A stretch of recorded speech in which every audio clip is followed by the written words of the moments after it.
Deurlag skryf, polemiek, retoriek en kritiek. Digters se omstrede retoriek het skerp kritiek ontlok en groot literêre polemiek veroorsaak. Hoekom nie gedwonge rym? Hoekom voel dit nie reg nie? Waarom die onnodige topografie? Wat is dit met jou unieke styl, wat niemand verstaan, waardeer? Straatdigter, kom reg, of gaan weg. Jou banale woorde laat ons ril, jou eie soortigheid maak ons gril. Wie bepaal hoe gedagtes moet vloei?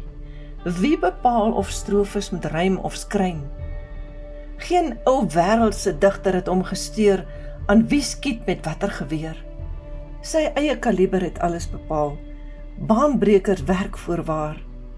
Wie sê, dit is nie meer daar? Geskryf deur Deurlag, gelees deur Margaret.